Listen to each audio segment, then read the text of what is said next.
waktu yang terbaik bagi setiap kami adalah ketika kami berada dalam hadirat-Mu. Kami boleh menikmati kasih-Mu, boleh menikmati kehadiran-Mu, menikmati segala berkat-Mu melalui firman Tuhan yang akan kami terima. Sebab kami tahu ketika kami berhimpun dalam nama-Mu, Engkau ada di tengah kami dan Engkau melakukan perkara-perkara yang indah, yang mulia bagi setiap kami. Engkau adalah Jehovah Rafa bagi setiap kami. Engkau penyembuhkan. Engkau Jehovah Jireh bagi setiap kami. Engkau lah yang mencukupkan, memenuhkan segala keperluan kami. Bahkan Engkau segalanya bagi kami. Terima kasih hari ini kami boleh merasakan aliran kuasa dan kasih-Mu dalam ibadah ini. Melalui puji-pujian yang telah kami naikkan ke hadapan hadirat-Mu, dan tiba waktunya kami akan sambut firman Tuhan. Mari Tuhan berbicara kepada setiap kami, baik umat-Mu yang hadir di tempat ini maupun umat-Mu yang sedang mengikuti live stream di dimanapun berada. Kiranya lawatan Tuhan melalui firman ini boleh memberkati setiap kami. Sebab kami tahu ketika firman-Mu disingkapkan, Engkau memberkati setiap kami. Terima kasih Bapa, merapi hamba-Mu dan seluruh kami yang akan menerima sabda firman. Terima kasih Bapa, berbicara pada kami dan kami siap untuk menerima berkat firman Tuhan. Yang siap diberkati oleh Tuhan bersama-sama kita katakan haleluya. Amin. Silakan duduk kembali. Haleluya. Shalom Bapak Ibu. Ya, sehat semuanya? Sukacita? Haleluya. Ya. Saya ucapkan selamat datang kepada yang baru pertama kali hadir dalam ibadah. Ya, Mbak atau Ibu? Mbak Desi ya, Mbak Desi. Saya dengar dari Mambal ya. Betul, Mambal. Dari Singaraja. Oh, dari Singaraja. Berarti informasi yang saya terima saya. Oh, yang kecelakaan dari Mambal. Oh iya, dari Singaraja. Puji Tuhan ya. Selamat beribadah bersama dengan kita. Ya, haleluya. Terima Tuhan. Dan Tuhan minta Rasul Paulus dalam doanya supaya kita semuanya dalam keadaan baik. Demikian pula doa saya untuk jemaat Tuhan. Hari-hari ini saya banyak berdoa itu ya. Yang paling banyak saya doakan itu apa? Keselamatan dan kesehatan jemaat Tuhan. Hanya itu saja yang paling utama saya doakan. Ya. Dan yang berikutnya tentu ya memberkati umat Tuhan. Setiap pagi saya mengatakan memberkati umat Tuhan. Saya percaya umat Tuhan diberkati. Amin. Sebab saya ingat ketika Musa di gunung Sinai mengangkat tangannya, maka saudara ya Israel selalu menang dan ya selalu berkemenangan gitu ya. Ketika dia letih turunkan tangan, maka Israel bonyok. Karena dia dikebukin sama lawan-lawannya ya saudara. Makanya saya sebagai gembala itu tempatkan saya harus selalu berdoa, mengangkat tangan memberkati umat Tuhan ya. Dan saya percaya itu ada kuasanya. Haleluya. Tuhan perintahkan untuk mengasihi bukan hanya yang seagama, ya semua orang. Kasihilah sesamamu manusia seperti kau mengasihi dirimu. Tidak peduli agamanya apapun. Bahkan orang yang tidak beragama tetap kita harus mengasihi mereka. Amin. Ya. Menunjukkan kasih itu ditujukan dengan kepedulian kalau ada teman yang kecelakaan ya. Nah, kita minimal kita hiburkan, kita tolong, kita urus ya toh, kalau bisa kita urus saudara. Ya, kita doakan puji Tuhan melalui doa namanya, maka temannya yang kecelakaan yang sudah tadi ya ada sadar itu akhirnya bisa siuman kembali, bisa sadar. Nanti kita akan doakan lagi supaya bisa pulih kembali. Haleluya, puji nama Tuhan. Pada pagi hari ini saya akan sampaikan satu khotbah yang penting ya, semua khotbah penting, tapi ini saya khotbah penting saudara untuk kita semuanya, kita terima, kita dengar saudara, yaitu menghasilkan buah yang menyenangkan bagi Tuhan ya. Dalam Yohanes pasal 15 ayat yang ke-16 saya akan undang seluruh jemaat Tuhan untuk bangkit berdiri. Kita akan membaca ayat ini ya. Yohanes pasal 15 ayat yang ke-16. Kita akan membaca bersama-sama 2-3. Bukan kamu yang memilih aku, tetapi akulah yang memilih kamu, dan aku telah menetapkan kamu supaya kamu pergi dan menghasilkan buah, dan buahmu itu tetap, supaya apa yang kamu minta kepada Bapa dalam namaku diberikannya kepadamu. Amin. Nah, silakan duduk kembali. Saudara, setiap orang Kristen harus mengerti akan dirinya, ya, akan mengerti akan rencana Allah dalam hidupnya. Saudara, supaya apa? Supaya kita tetap kuat di dalam Tuhan. Ya. Nah, hal yang perlu saya ingatkan kembali adalah tentang panggilan kita menjadi orang Kristen. Saudara, ya. Tuhan Yesus bersabda di dalam Yohanes pasal 15 ayat 16 tadi, ya. Nah, sekali lagi dengar baik-baik. Bukan kamu yang memilih aku. Haleluya. Bukan kita yang memilih Tuhan Yesus. Apalagi saudara dulu yang dari seberang sana dengar nama Yesus saja alergi, amin. Lu dengar nama Yesus itu alergi kadang-kadang ya. Saya dengar dari beberapa rekan-rekan yang lain sebelum dia mengikut Tuhan Yesus, teristimewa almarhum Bapak Pendeta Daud Rajawali. Ini ayat emasnya, saudara, ya. Bukan kamu yang memilih aku, ya, saudara. Nah, namun kalau kita sekarang menjadi orang Kristen, menjadi milik Kristus, bahkan kita ini bahagia, bangga disebut anak-anak Tuhan. Dan hari ini saudara hadir di sini, saudara yang hari ini mendengarkan khotbah saya melalui live streaming, dengar baik-baik, bukan kamu yang memilih Tuhan Yesus, tetapi Tuhan Yesuslah yang memilih saya dan memilih saudara. Tepuk tangan untuk anugerah. Kalau bukan Tuhan yang memilih kita, mustahil kita sekarang berada di sini. Kalau bukan Tuhan yang memilih kita, mustahil kita ini menjadi orang Kristen. Sebab orang Kristen menjadi orang Kristen itu tidak mudah, saudara. Ya. Menjadi orang Kristen bukanlah perkara yang mudah, bukan mudah, ya. Bukanlah perkara yang mudah. Banyak orang yang karena mengikut Yesus akhirnya menderita aniaya. Kehilangan keluarganya, kehilangan hartanya, kehilangan kesempatan, kehilangan jabatan dan sebagainya. Tetapi kalau kita akhirnya bertetap hati untuk mengikut Tuhan, karena apa? Ada pengharapan yang besar di dalam panggilan kita sebagai orang Kristen. Saudara, ya, kalau kita mengerti ini, maka kita kita akan setuju dengan apa yang dituliskan oleh Rasul Paulus kepada jemaat di Filipi dalam Filipi pasal yang ketiga ayat yang ke-7, ya, bahwa ya, oleh karena pengenalan akan Kristus, maka segala sesuatu, ya, atau saya akan bacakan Filipi pasal 3 ayat 7, tetapi apa yang dahulu merupakan keuntungan bagiku sekarang kuanggap rugi karena Kristus. Ayat 8, naik ayat 8, ya. Malahan, ya, even though, ya, bahkan, ya, saudara, segala sesuatu kuanggap rugi karena pengenalan akan Kristus Yesus Tuhanku lebih mulia daripada semuanya, daripada harta dunia, jabatan, popularitas, bahkan kekayaan dunia ini dan sebagainya. Tuhan, oleh karena dialah aku telah melepaskan semuanya itu dan menganggapnya, bersama-sama kita katakan, sampah, saudara, supaya aku memperoleh Kristus, ya. Harta yang sesungguhnya itu adalah Kristus. Katakan, harta yang sesungguhnya itu adalah Kristus. Haleluya. Ya.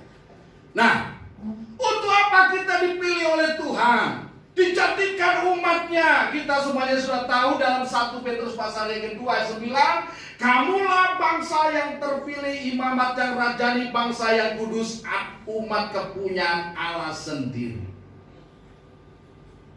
Ya, kamulah bangsa yang terpilih. Sekali lagi saya tidak bosan-bosannya, saya minta saudara tunjuk kiri kanan saudara. Kamu bangsa yang terpilih. Ya, ya. Umat kepunyaan Allah sendiri. umat kepunyaan Tuhan, saudara. Nggak main-main. Ya, yang sekali lagi, yang memilih bukan pendeta memilih saudara. Yang memilih saudara bukan pacar saudara, kan? Haleluya. Yang memilih saudara bukan calon mertua saudara, tetapi yang memilih saudara adalah Tuhan semesta alam yang namanya kita kenal, Yesus Kristus yang telah bangkit dari antara mati. Tepuk tangan, haleluya. Ya, puji nama Tuhan. Saudara Tuhan, supaya apa? Supaya kita menghasilkan buah, supaya kita pergi, ya. Saya akan baca lanjutnya. Bukan kamu yang memilih aku, tapi aku yang memilih kamu, dan aku telah menetapkan kamu. Haleluya, dipilih dan ditetapkan oleh Tuhan. Artinya kalau ditetapkan itu apa? Nasibnya sudah ditentukan. Nasibnya ditentukan. Itu ya. Nasib saudara sebagai orang Kristen adalah pewaris kerajaan surga. Ya, nasib saudara. Nasib saudara ditentukan adalah saudara biji mata daripada Tuhan. Sampai mengusik saudara berurusan dengan pemilik biji mata itu. Haleluya. Ya tak? Nah, saudara Tuhan. Ya. Jadi saudara ditetapkan oleh Tuhan. Supaya apa? Supaya kamu pergi dan menghasilkan buah, dan buahmu itu tetap. Ditetapkan oleh Tuhan supaya kamu pergi. Pergi itu artinya apa? Oh, besok kita harus pergi semuanya. Ya, bukan begitu. Pergi artinya apa?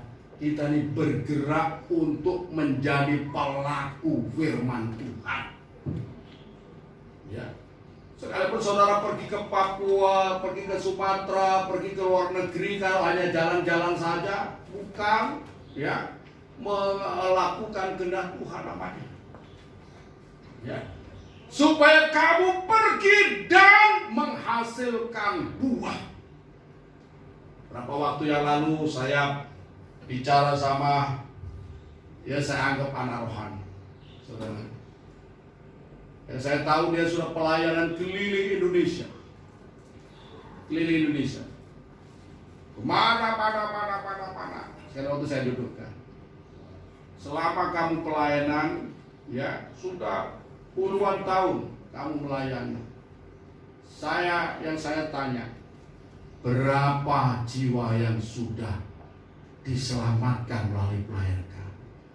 Berapa jiwa yang sudah kamu menangkan?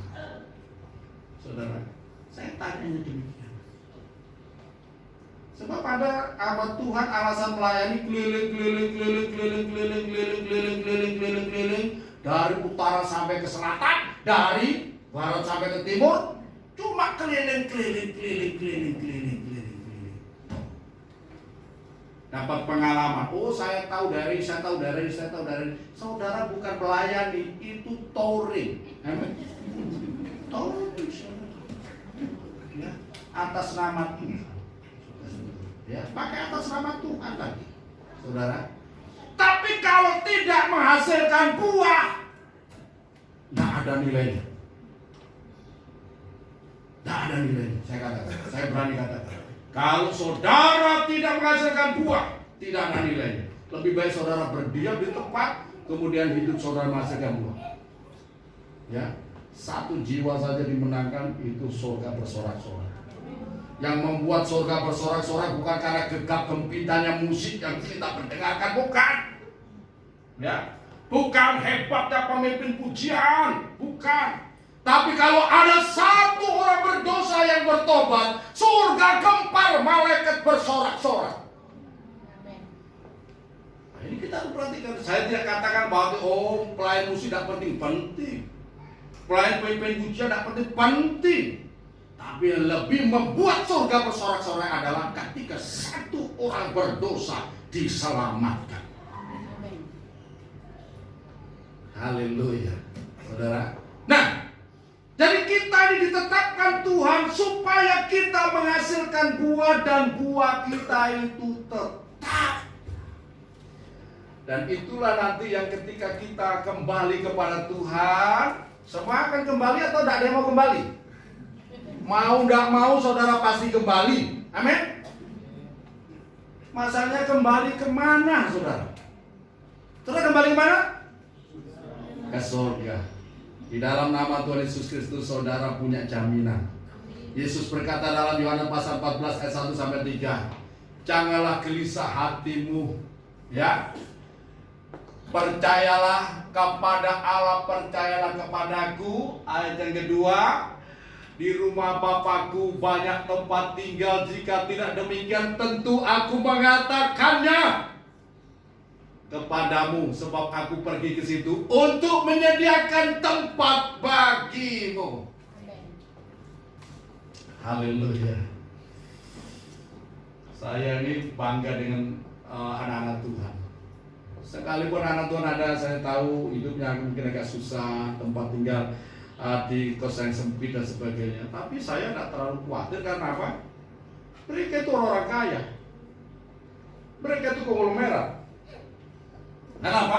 Rumahnya ada di surga. Yang Alkitab katakan lantainya, jalannya itu lantainya dari emas murni. Gitu? Ya. Rumahnya dari batu-batu permata yang luar biasa. Yang sekarang sedang dibangun. Perhatikan, rumah di surga bagi saudara sedang dibangun. Materialnya dari mana? Dari perbuatan-perbuatan kita. Ya.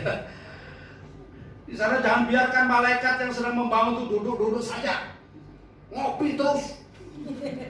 Saudara, ya. Kenapa? Tidak ada bahan yang dikerjakan. Ketika orang Kristen berdiam diri, tidak melakukan suatu pun, tidak menghasilkan buah dalam hidupnya, maka malaikat di surga berdiam diri. Kenapa? Tidak ada material yang bisa dikerjakan untuk membangun rumah saudara. Tapi ketika saudara bertindak, melakukan sesuatu untuk Tuhan, melakukan sesuatu untuk melakukan firman Tuhan untuk saudara-saudara kita, saudara, maka itu kita sedang mengumpulkan harta bagi kita di surga. Itulah kata Tuhan Yesus, kumpulkanlah bagimu harta di surga. Saudara ibadah tempat ini sedang mengumpulkan harta bagi saudara di surga, amin? Bukan mengumpulkan harta bagi Pak Pendeta, bukan mengumpulkan harta bagi saudara. Ya. Saudara melakukan pelayanan apapun, saudara melakukan pelayanan pemberi dan sebagainya, semuanya itu sedang mengumpulkan harta di dalam kerajaan surga, saudara. Makanya saya tidak saudara, tidak merasa kasihan kalau ada sesuatu, ada seseorang yang ada Tuhan yang melakukan pelayanan, bahkan hujan-hujan dan sebagainya. Karena upahnya sangat besar. Upahnya sangat besar, saya tahu itu, saudara. Saudara mungkin yang dijadwal untuk pelayanan apa saja di gereja, kemudian mau latihan, mau datang, mempersiapkan segala sesuatu, saudara hujan-hujan datang, gerimis, basah-basah, tidak apa-apa. Karena upahnya sangat besar. Dan saudara hadir di sini sekarang ini merupakan waktu-waktu yang kita berikan pada Tuhan ini sangat berarti. Karena apa? Orang sekarang pada takut datang beribadah. Karena apa? Dipikirnya gereja itu sebagai sumber penularan corona. Orang begitu takut datang ke gereja. Tapi kemarin kita dengar kesaksian daripada Pak Freddy Hercules. Saya percaya di gereja ada Tuhan, amin. Iya. Dan corona pasti kalah. Tapi namun demikian kita harus tetap waspada, amin. Mengikuti protokol yang benar. Cuci tangan, yang mau pakai masker, amin. Haleluya. Yang tidak mau pakai masker apa? Ya, ya, saudara lakukan dengan iman, ya. Haleluya. Nah, buah itulah yang dicari oleh Tuhan dalam kehidupan pribadi kita, dalam kehidupan keluarga, dalam gereja Tuhan. Buah itulah, saudara. Nah, saudara Tuhan, coba perhatikan begini. Tuhan pernah kecewa dengan umat Israel. Saya harapkan Tuhan tidak kecewa dengan kita umat perjanjian baru. Amin.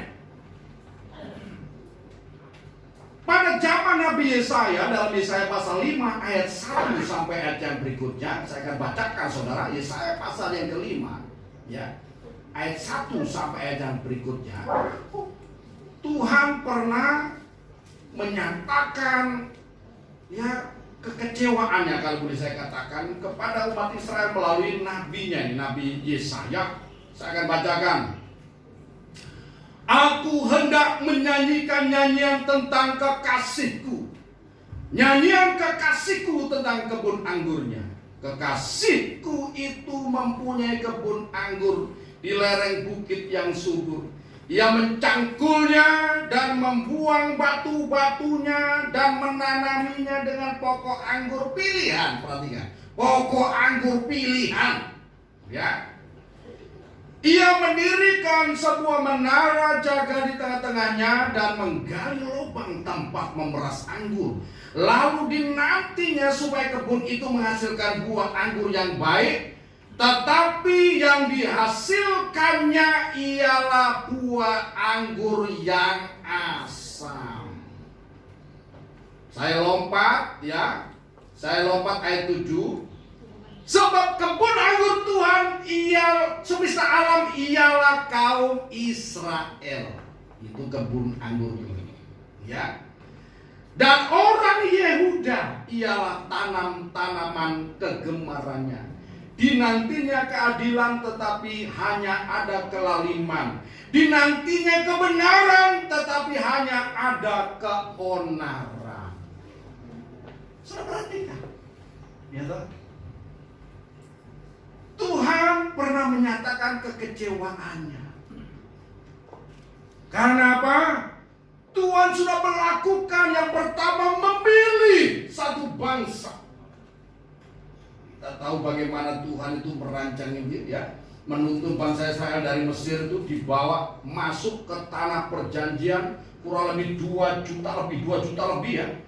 Orang Israel dituntun oleh Musa ya. Oleh Tuhan melalui Musa, masuk ke tanah perjanjian, ya, dan dituntun oleh Yosua. Berikutnya setelah Musa mati digantikan oleh Yosua, dan selama menempati mereka atau tinggal di tanah perjanjian mereka diberkati Tuhan, dibela Tuhan, dicakali Tuhan. Tidak ada satu bangsa pun di dunia yang bisa mengusir bangsa Israel karena apa? Dilindungi, dicakali Tuhan. Saudara. Bahkan 34 raja yang mendiami tanah Kanaan pada waktu itu lari terpilih-pilih. Karena apa? Karena ada Tuhan yang berperang bagi bangsa Israel. Saudara. Dan kemudian orang Israel menduduki tanah itu sejak tahun 1400 sebelum Masehi. Saudara. Kemudian perjalanan waktu. Orang Israel diperintah oleh hakim-hakim. Saudara.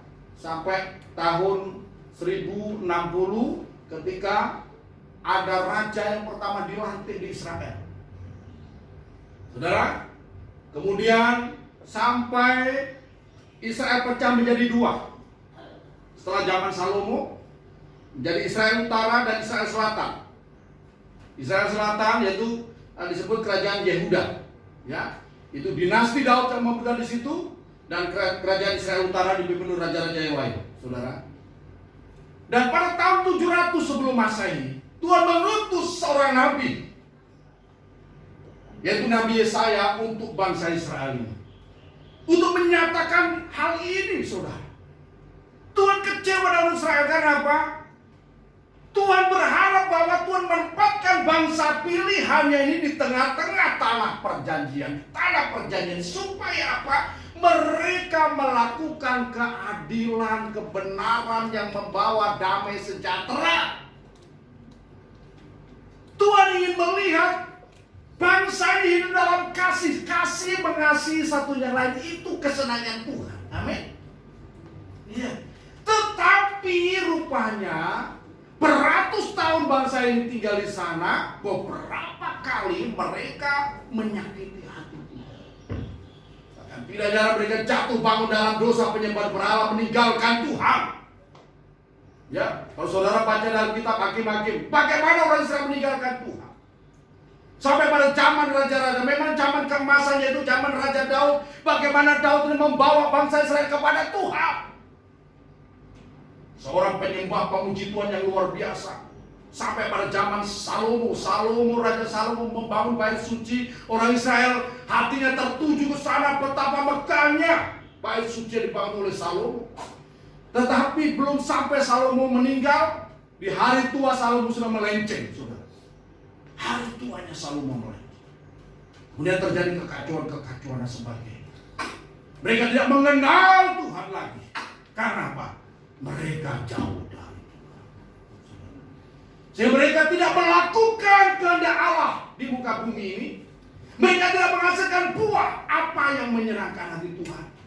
Mereka melakukan kekacauan, keonaran, ya, saling memaki satu dan yang lain, saling menjelekkan satu dan yang lain, bahkan, ya, terjadi kekacauan di antara umat Tuhan, saling menyakiti satu dan yang lain. Itu menyakitkan hati Tuhan. Amin, saudara sentuhan. Nah, hal ini saudara kemudian Tuhan nyatakan karena bangsa Israel sebelah utara tidak bertobat, maka Israel dibuang dalam pembuangan. Sejak tahun 700 ya sebelum Masehi, Israel utara dibuang dalam pembuangan. Dan kemudian mulai dari zaman Nabi Yesaya, Yeremia, saudara, firman Tuhan datang memperingatkan bangsa Yehuda supaya mereka bertobat dan kembali kepada Tuhan. Namun mereka mengeraskan hati, terpaksa Tuhan juga membuang mereka. Tahun 605 mereka dibuang, ya, ke Babilonia, ditawan oleh Raja Nebukadnezar selama 70 tahun. Kenapa? Mereka tidak menghasilkan buah yang menyenangkan hati Tuhan. Justru mereka menghasilkan buah-buah kedagingan dalam hidup mereka. Ini, ya, memilukan hati Tuhan. Kalau saudara kembali baca kita Kejadian pasal yang ke-6, apa yang menyebabkan Tuhan akhirnya memutuskan untuk menghukum dunia ini dengan air bah? Karena apa? Segala kecenderungan hati manusia itu adalah membuahkan kejahatan. Itu yang menyebabkan Tuhan akhirnya mengambil satu keputusan untuk membinasakan bumi. Nah, Tuhan menghendaki agar umat perjanjian baru, yaitu kita semuanya, gereja Tuhan, umat Kristen, menghasilkan buah yang menyenangkan hati Tuhan. Tetapi tidak jarang umat Kristen juga saling berantem satu dengan lain. Amin. Amin, saudara. Iya. Kita bersyukur banyak denominasi dalam gereja, tapi kadang-kadang antar denominasi saling hantam-hantam. Akulah yang paling benar, akulah yang paling benar, akulah yang paling benar. Saudara, kebenaran itu hanya milik Tuhan. Amin. Iya. Kebenaran itu ada pada Yesus. Iya. Sekali lagi Yesus adalah kebenaran, tetapi Yesus tidak berkata, "Nih, aku yang paling benar. Kalau tidak benar, awas kamu." Tidak begitu. Ya. Sampai orang itu mengerti kebenaran. Hari ini saya berbicara kepada umat perjanjian baru, jangan sampai umat perjanjian baru ini, ya saudara, membuat pilu hati Tuhan. Saudara, perhatikan, siapakah kita sebelum kita dipilih oleh Tuhan? Saya akan ajak saudara membuka Roma, surat Roma pasal yang ke-11, ya. Roma 11 ayat 17. Saya akan bacakan untuk Bapak Ibu Saudara, ya. Karena itu apabila beberapa cabang telah dipatahkan dan kamu sebagai tunas liar telah dicangkokkan di antaranya dan turut mendapat bagian dalam akar pohon zaitun yang penuh getah. Perhatikan 18, janganlah kamu bermegah terhadap cabang-cabang itu. Jikalau kamu bermegah, ingatlah bahwa bukan kamu yang menopang akar itu, melainkan akar itu yang menopang kamu. Mungkin kamu akan berkata, ada cabang-cabang dipatahkan supaya aku dicangkokkan di antaranya sebagai tunas. Baiklah, mereka dipatahkan karena ketidakpercayaan mereka, dan kamu tidak bercacat karena iman. Janganlah kamu sombong, tetapi takutlah. Sebab kalau Allah tidak menyayangkan cabang-cabang asli, Ia juga tidak akan menyayangkan kamu. Perhatian baik. Israel saja sampai hari ini, saudara, belum banyak orang Israel yang terima Tuhan Yesus. Memang penginjilan pertama dilakukan oleh orang Israel. 12 murid Tuhan Yesus semuanya adalah orang Israel. Amin. Paulus yang dipanggil kemudian itu adalah orang Israel dari masa, ya, Farisi yang begitu keras ajarannya, keras menentang kekristenan. Tapi dipanggil oleh Tuhan dan dia menjadi pakai oleh Tuhan untuk memberitakan kabar baik kepada bangsa-bangsa lain. So, kasih Tuhan, ya. Nah, namun faktanya sampai hari ini orang Yahudi masih mungkin 90% orang Yahudi atau 80% tidak percaya kepada Tuhan Yesus. Halo, saudara ada yang sudah pernah ke Israel? Kalau belum nanti sama-sama saya. Amin. Ada beberapa jemaat yang sudah ke Israel, ya. Nah, saudara Tuhan, ya. Kenapa orang Israel masih mengeraskan hati? Supaya ada kesempatan bagi bangsa-bangsa lain yang di luar orang Israel itu bisa dicangkokkan ke dalam pokok anggur yang benar itu. Saudara, iya, saya dan saudara adalah cabang-cabang dari anggur yang liar, atau disebutkan ini zaitun yang liar. Saya katakan, saya jadikan anggur yang liar. Cabang-cabang ranting-ranting anggur yang liar, bangsa-bangsa yang lain yang bukan umat pilihan Allah, tetapi karena anugerah Allah, karena Injil Kristus, maka kita ini telah diambil dan dicangkokkan ke dalam pokok anggur yang benar, yaitu Yesus Kristus. Anggur ini berbicara mengenai, ya, kebahagiaan. Anggur ini berbicara mengenai tanaman kesukaan Tuhan. Ya. Anggur ini berbicara mengenai kemewahan. Ya. Anggur berbicara mengenai kesejahteraan. Kasih Tuhan. Dan pokoknya adalah Yesus Kristus. Kita dicangkokkan. Supaya apa? Supaya kita ini menghasilkan buah anggur yang baik. Amin. Menghasilkan buah yang baik, yang menyenangkan, membanggakan, memuaskan Tuhan. Bukan memuaskan diri kita sendiri, tapi memuaskan Tuhan. Hidup kita. Sehingga ketika kita pulang nanti, Tuhan menyambut kita, sabas wahai kamu hamba, masuklah dalam kebahagiaan Tuhan. Ya. Kita ditempatkan di sebelah kanannya sebagai orang-orang yang berkenan, dikenal di hadapan. Amin. Ya. Yang Tuhan inginkan kita hasilkan apa, saudara? Dalam Galatia pasal 5 ayat 22 sampai 23, ya. Ini ayat yang bukan asing bagi kita semuanya, tapi hari ini perlu kita dengar lagi dan kita akan koreksi apakah kita sudah menghasilkan buah ini. Ada 9 buah yang Tuhan inginkan keluar dari kehidupan kita. Amin. Dihasilkan dari kehidupan kita. Galatia pasal 5 ayat 22 sampai 23. Tetapi buah roh ialah yang pertama kasih, yang kedua sukacita, damai sejahtera, kesabaran, kemurahan, kebaikan, kesetiaan dan kesabaran, kemurahan, kebaikan, kesetiaan, kelemah lembutan dan penguasaan diri. Ada 9. Yang pertama yang Tuhan inginkan kita hasilkan dalam hidup ini, kasih.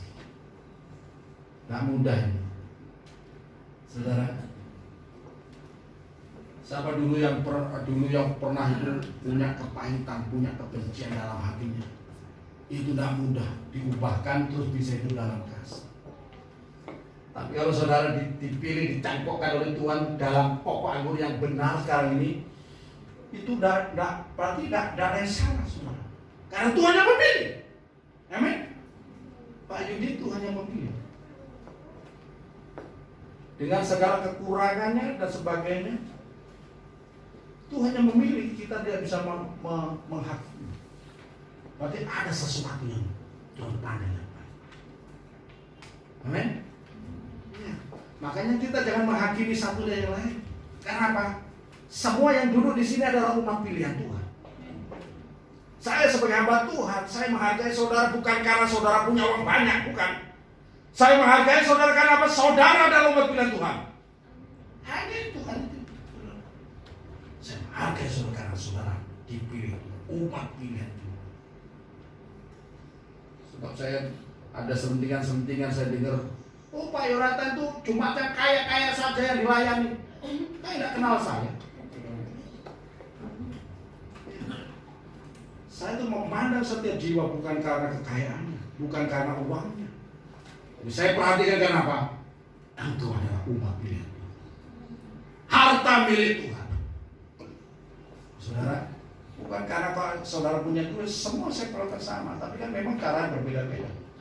Saudara, ya. Nah, yang pertama yang dihasilkan kasih. Kasih yang pertama, apakah kita sungguh-sungguh mengasihi Tuhan?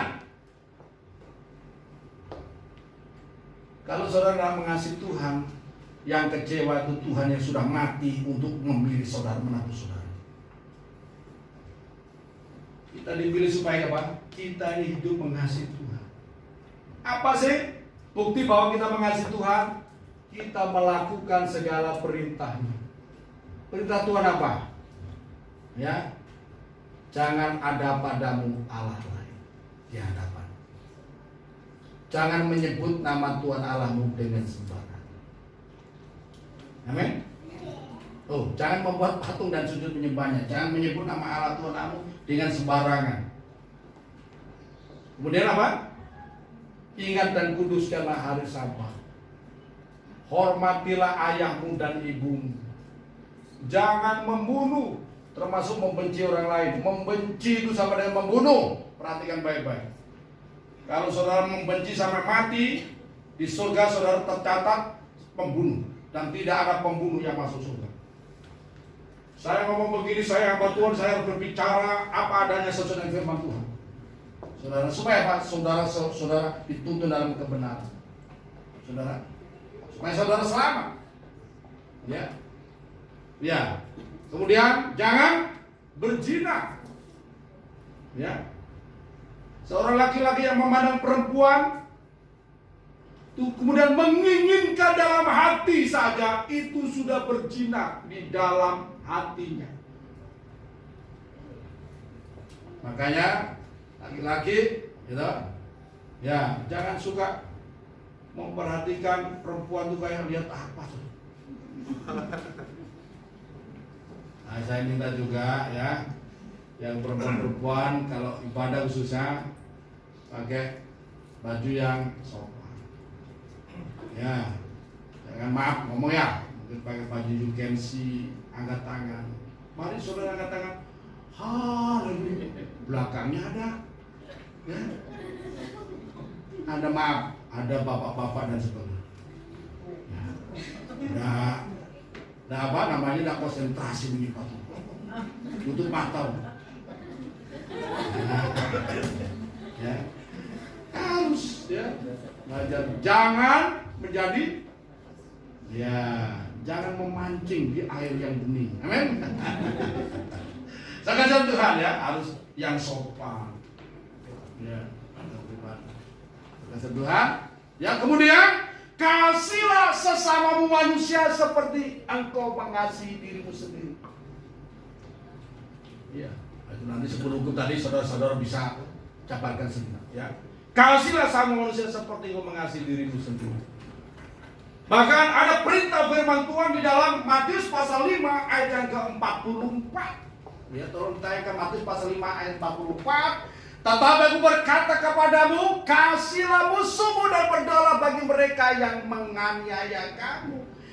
Jadi saudara, bukan sekedar mengasihi manusia yang baik sama kita, kita memberi salam kepada orang yang baik sama kita, atau yang seagama dengan kita, atau yang sejalan dengan kita. Tapi bahkan kepada orang yang memusuhi kita, firman Tuhan ajarkan kepada kita, kasihlah musuhmu. Amin. Nah, yang amin cuma beberapa. Ya, orang Kristen punya musuh enggak? Sebenarnya tidak punya musuh, tapi seringkali orang Kristen dimusuhi karena apa? Karena nama Yesus. Firman Tuhan katakan, engkau akan dibenci oleh semua orang karena nama. Bahkan dimusuhi, tidak jarang dimusuhi. Kasihan Tuhan. Tetapi firman Tuhan mengajar kepada kita, kasihlah musuhmu. Katakan kepada kiri kanan saudara, Kasihilah tetanggamu yang memusuhi kau. Amin. Haleluya. Ya. Kasihlah musuhmu, ya, tetanggamu yang memusuhi kau. Kasihlah semua orang yang tidak suka kepadamu. Belajar mengasihi. Haleluya. Ya. Nah, kemudian yang berikutnya, buah yang Tuhan inginkan adalah ada sukacita. Kenapa kita harus bersukacita? Sukacita yang tidak dibikin-bikin, saudara. Kalau kita mengerti anugerah terbesar yang telah kita terima dari Tuhan karena iman kita kepada Tuhan Yesus. Karena kita menjadi orang Kristen, maka tidak ada orang Kristen yang berduka cita. Bahkan ketika orang Kristen menghadapi aniaya, dia akan berkata, haleluya, haleluya, haleluya. Amin. Saya berdoa supaya saudara pulang dari gereja juga mengalami. Amin. Haleluya. Ya. Beberapa waktu yang lalu ketika Pak Saifuddin datang ke sini, dia bersaksi menggebu-gebu. Ketika baru keluar dari penjara, saya telepon, Pak, datang Bukit Sion, datang saudara. Kesaksian, saudara mendengar semuanya. Dia berkata begini, saya berdoa juga supaya Pak Yonatan ini mengalami. Haleluya, enggak. Ya kalau toh diizinkan itu ya itu anugerah tersendiri. Ya, haleluya. Halo Pak Saifuddin, ya. Mungkin dia juga nonton khotbah saya hari ini. Sudah semua, ya. Ya kalau Pak Saifuddin di penjara sana, ya karena dia memang ya menerima kasih karunia. Itu porsinya Pak Saifuddin. Jadi kalau saya di penjara karena Yesus, oke saja. Tapi saya pikir Ibu Gembala sempus.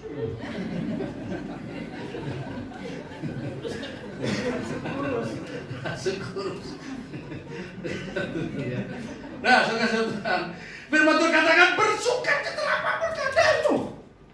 Ketika engkau tidak punya uang, ketika dompetmu hanya ada pati murah bawa golok, bersukacita. Lihat dompet saudara. Bersukacita karena apa? Tuhan berjanji, jangan kau menjadi hamba uang karena ya Tuhan ya berjanji bahwa aku sekali-kali tidak akan meninggalkan dan aku sekali-kali tidak akan membiarkan engkau. Perhatikan baik-baik yang firman Tuhan itu.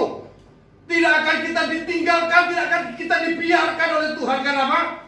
Tuhan itu Bapa yang sangat baik. Katakan, Tuhan itu Bapa yang sangat baik.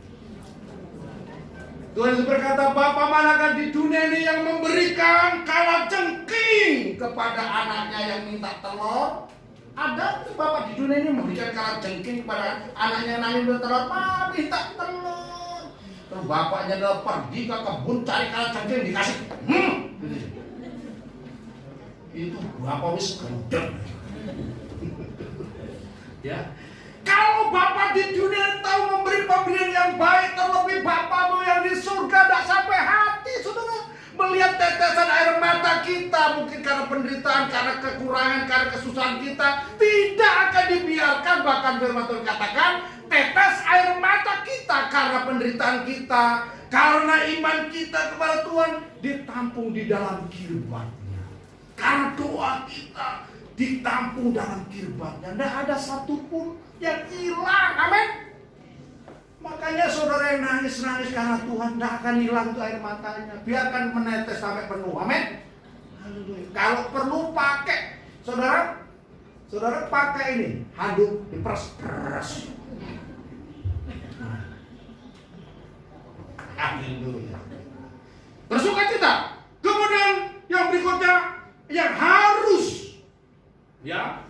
harus kita hasilkan damai sejahtera. Orang Kristen harus membawa damai sejahtera, amin. Harus membawa damai sejahtera hidupnya. Karena itu saudara harus didamaikan. Orang yang damai wajahnya kelihatan. Coba lihat kiri kanan saudara. Wajahnya damai.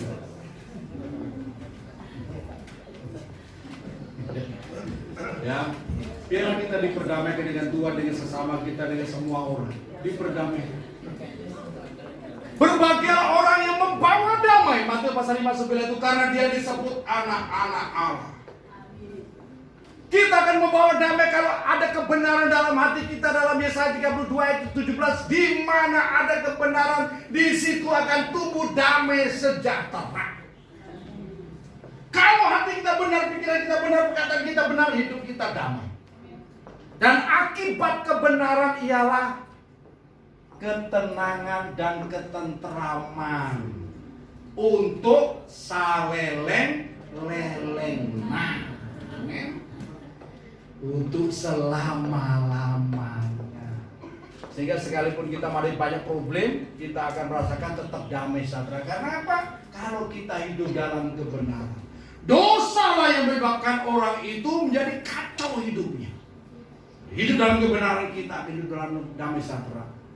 Pribadi kita damai, kita di rumah damai. Kalau kita punya suami, istri-istri yang punya suami damai, waduh, maka akan damai.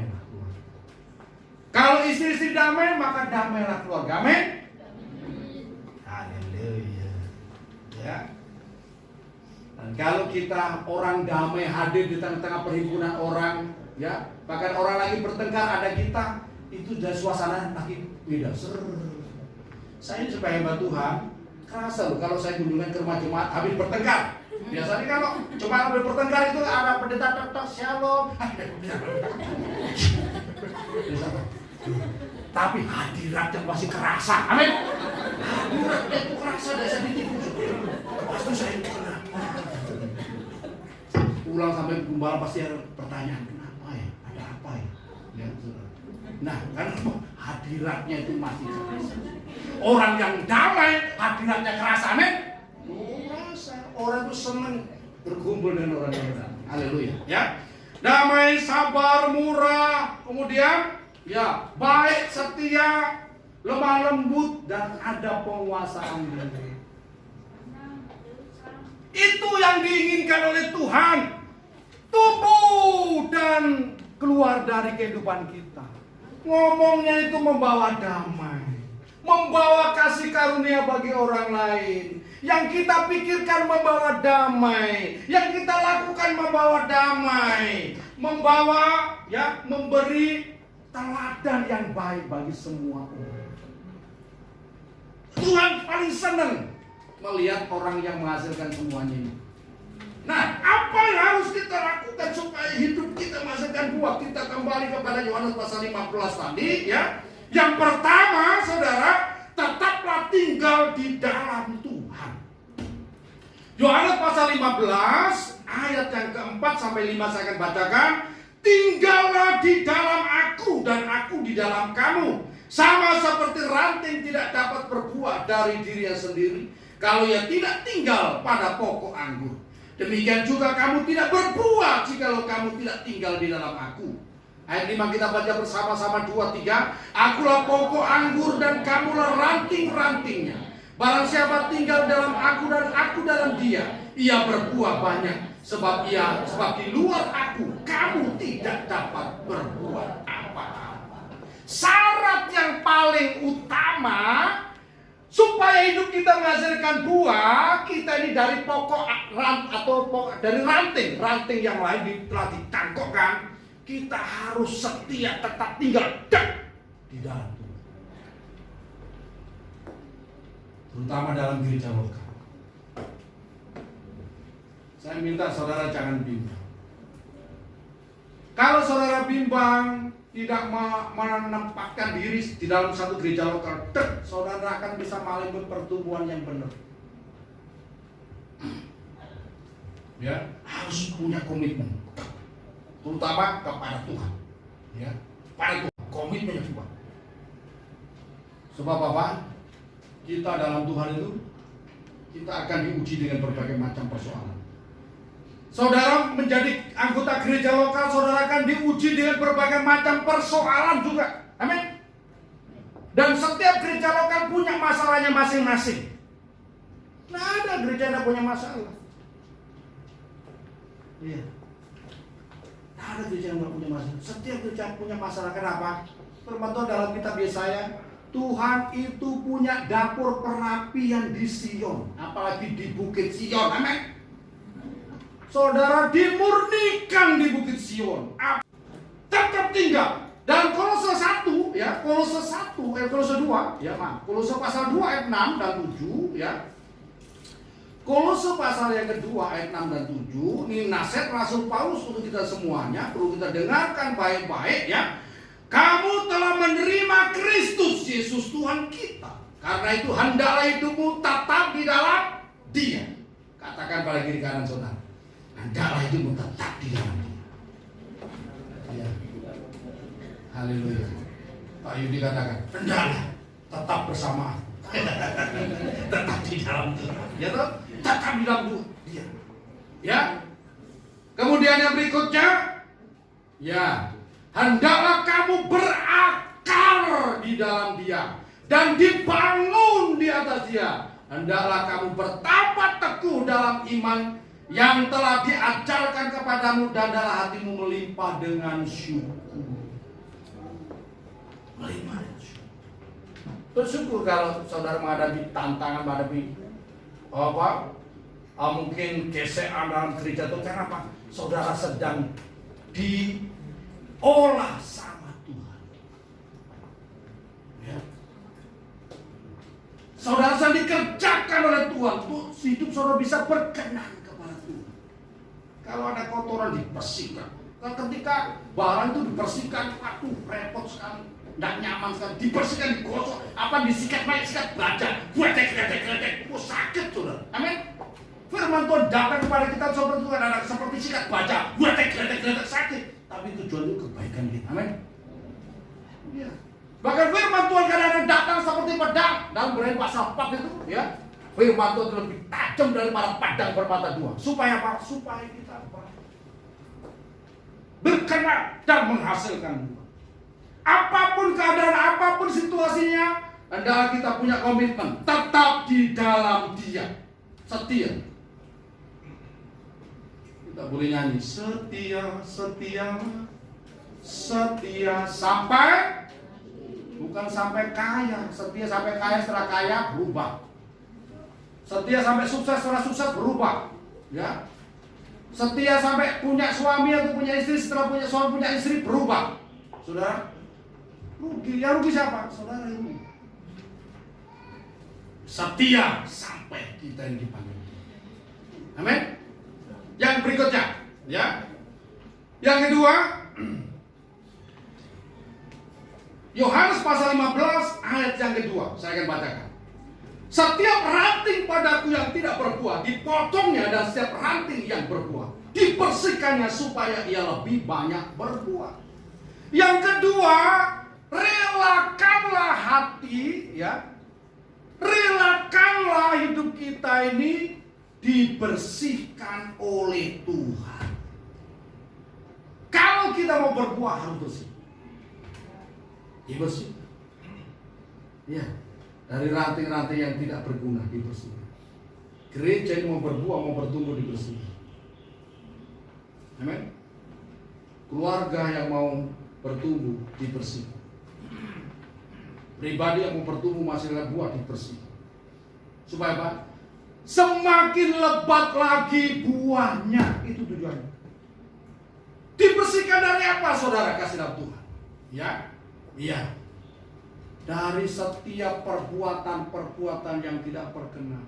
Dari cara hidup yang salah dibersihkan. Dari perkataan-perkataan yang tidak berkenan, perkataan yang negatif, ya. Perkataan-perkataan yang tidak membangun dibersihkan semuanya supaya apa?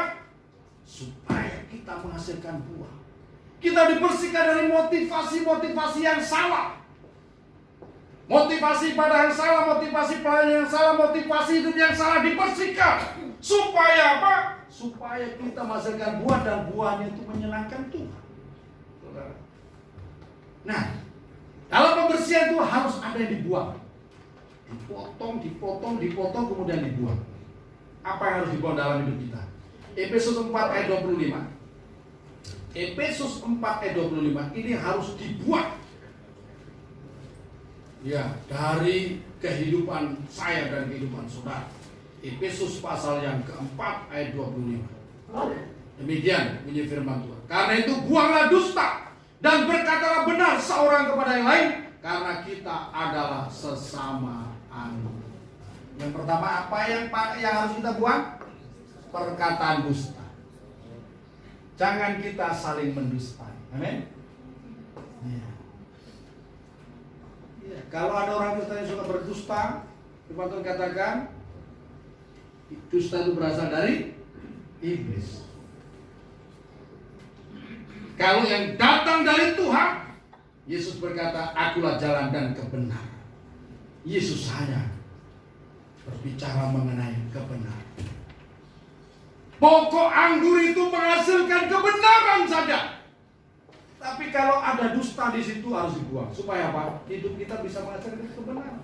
Kemudian harus dibuang dari kehidupan kita. Kolose 3 ayat 8 sampai 10. Kolose pasal 3 ayat 8 sampai 10 itu yang harus dibuang dari kehidupan kita. Demikian. Tetapi sekarang buanglah semuanya ini, yaitu marah. 2, geram. 3, kejahatan. 4, fitnah. 5, kata-kata mutiara. Oh bukan ya, kata-kata kotor yang keluar dari mulutmu. Nah, yang harus kita buang. Yang pertama tadi apa? Yang harus kita buang? Dusta. Yang kedua? Marah. Saya tanya, boleh enggak orang Kristen marah? Boleh, tapi harus ada dasarnya. Kalau marah kemudian motifnya juga.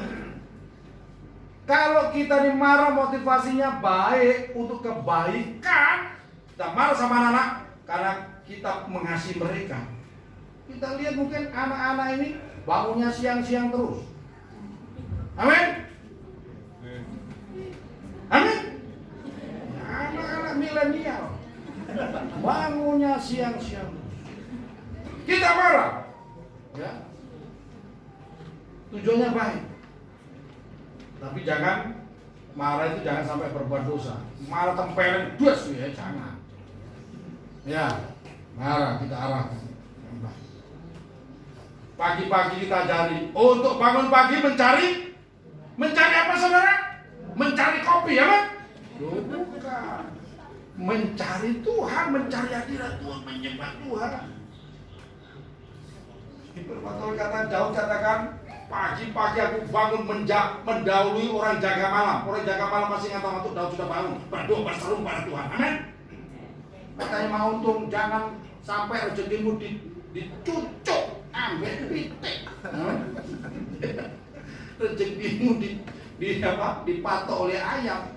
Saya pikir ayam yang bagaimana bisa matok rezeki. Itu istilah ya. Ya, kita bersama pada Tuhan, memuji Tuhan. Ayo, pasal yang 17, Tuhan mendatangi kita setiap pagi. Amin. Setiap pagi datangi Tuhan. Dan dikirim berkat. Kalau pagi-pagi itu maka malaikat balik lagi. Tuhan, ya, masih ngorok.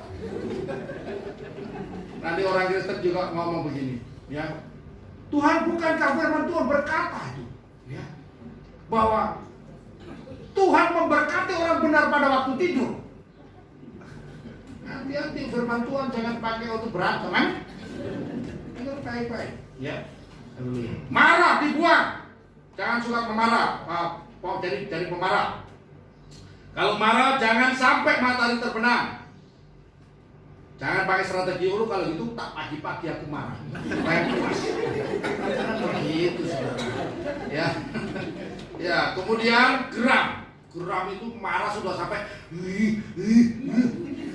kemarin gara-gara saya ini suka menggigit gigi yang enggak separuh. Patah. Ya. Saya beberapa hari ini bergumul karena apa, saudara? Ini giginya ompong satu jadi ya tidak apa-apa, saudara. Ya. Sekarang sudah terlatih, makan bisa lebih lincah. Saya bayangkan Pak Bambang Harnowo, ya. Makanya makannya agak susah. Berbagailah saudara punya gigi lengkap, amin. Karena itu kalau punya gigi lengkap, jangan saudara menjadi marah dan geram. Geram, retak gigi. Rontok kabeh atas, tak punya gigi, saudara susah. Amin. Ya. Jangan suka geram-geram. Amin ya. Kemudian buanglah kejahatan, pikiran jahat, rencana jahat, perbuatan jahat, fitnah, ya, zuudzon, ya, dibuang semuanya, ya. Nah, kemudian kata-kata kotor. Jalan ke sandung sedikit, babi. Buang semuanya itu, apa? Buang semuanya itu. Biar ada kata-kata yang manis yang sedang didengar, yang keluar dari kita. Yang terakhir, saudara, yang terakhir, ini yang sangat membahagiakan. Amin. Haleluya. Ya. Yang terakhir, bagaimana supaya kita bisa berbuah? Kalau tanaman itu harus berada di tempat yang tepat, di waktu yang tepat. Saudara, tanaman itu harus berada di tempat yang tepat dan di waktu yang tepat. Ya. Haleluya. Nah, tanaman itu kalau siang butuh apa, saudara? Butuh sinar matahari. Dia harus mendapatkan sinar matahari yang cukup. Firman Tuhan, ibadah itu menyinari roh kita. Ketika saudara datang beribadah kepada Tuhan dan saudara datang di hadapan hadirat Tuhan, Tuhan sedang menyinari saudara dengan wajahnya, dan itu membuat hidup saudara sehat, rohani saudara sehat, dan sehingga saudara bisa menghasilkan buah. Amin. Ketika saudara mendengar firman Tuhan, saudara sedang disinari dengan firman. Ya, saudara mendapatkan perawatan yang benar. Ketika saudara menempatkan diri sebagai jemaat Tuhan, saudara sedang menempatkan diri untuk digembalakan dengan baik, dirawat dengan baik. Keluarga-keluarga yang tidak tergembala dengan baik ini rawan, saudara. Rawan, apalagi sekarang ini zamannya, ya, zaman media sosial, banyak ibu-ibu yang diam-diam punya teman di Facebook. Punya teman ya banyak, punya teman ya. Facebook saya itu sampai saya kurang-kurangi temannya 5.000 lebih, 5.000, ya. Bukan sudah ada saya naik, sekarang tak kurang-kurangnya aktif. Saya kadang-kadang periksa itu ada juga sudah beberapa orang sudah meninggal, saya langsung ya unfriend. Masuk kemarin ada juga yang kasih apa itu namanya, kasih like di Facebook saya di itu saya tahu sudah meninggal, Bu. Sudah meninggal kasih like.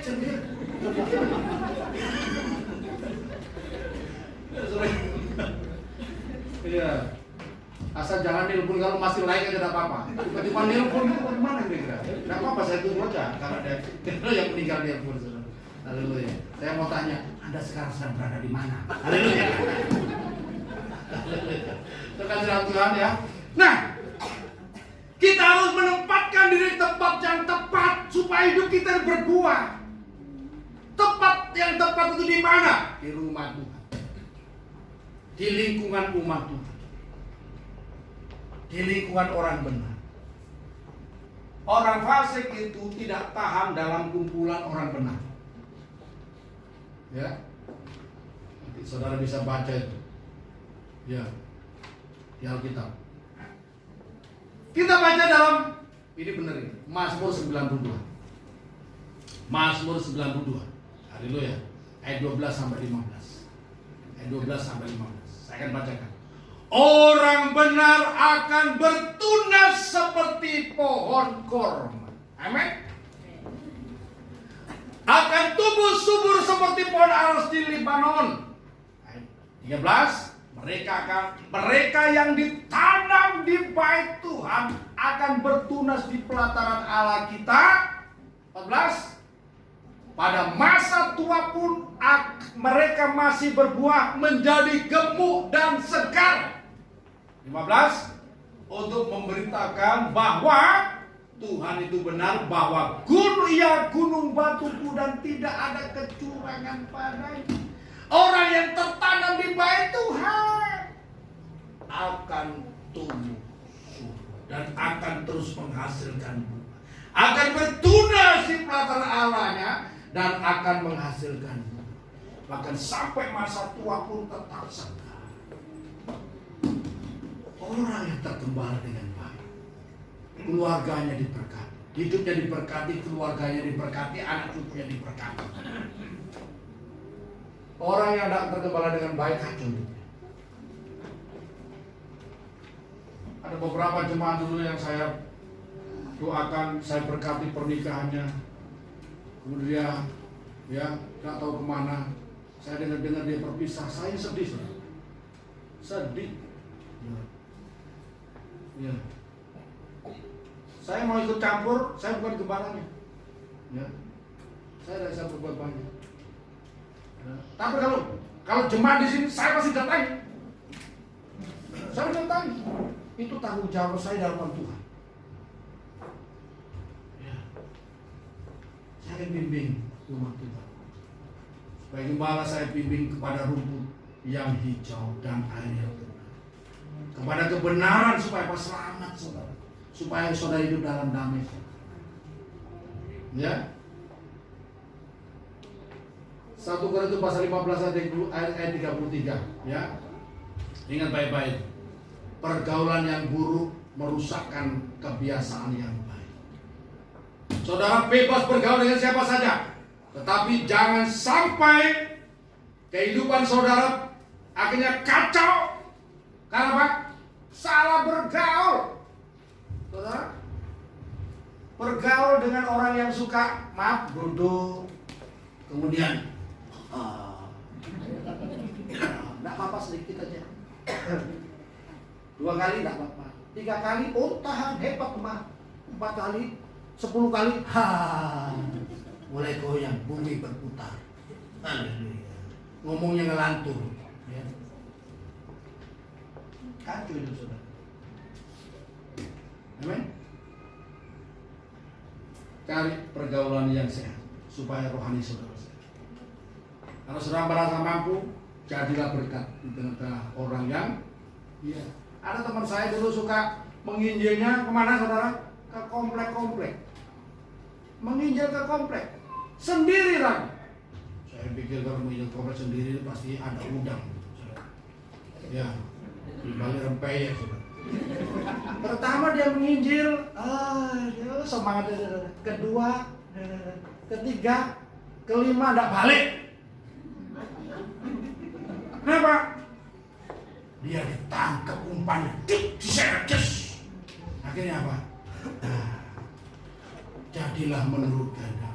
Hati-hati. Makanya kalau menginjil jangan sendiri, amin. Menginjil tim kalau pergi. Haleluya. Menginjil di komplek. Ya kalau komplek perumahan tidak apa-apa, amin. Ini komplek yang lain. Makanya berbahagialah orang yang tidak berjalan menurut nasihat orang fasik, tidak berdiri di jalan orang berdosa, dan tidak duduk dalam kumpulan pencemooh, tapi yang suka Taurat Tuhan dan yang merenungkan siang dan malam. Maka ia yang seperti pohon yang ditanam di tepi aliran air. Ya. Dan pada waktu dia berbuah, pada musimnya dia akan menghasilkan itu. Inilah kehendak Tuhan supaya hidup saudara menghasilkan buah. Ada damai, sejak kasih, damai, sejahtera, sukacita, kebaikan, kelemah lembutan, sampai penguasaan diri, ya, dan kemudian menghasilkan buah jiwa-jiwa yang saudara menangkan melalui pelayanan saudara, melalui kesaksian saudara, sehingga nama Tuhan dipermuliakan dan banyak orang akan bersukacita. Kalau orang itu sudah mengerti, diselamatkan, terima Yesus, diselamatkan. Itu sukacitanya, terima kasihnya itu udah lupa. Terima kasih dulu aku yang memenangkan tuh si A, si B, si C, si E yang memenangkan saya. Ya, Tuhan Yesus memberkati. Ya, saya undang seluruh jemaat untuk berdiri dan seluruh pelayan untuk maju depan. Saya undang para pelayan perjamuan suci untuk Mempersiapkan diri untuk melayani umat Tuhan. Kita naikkan pujian.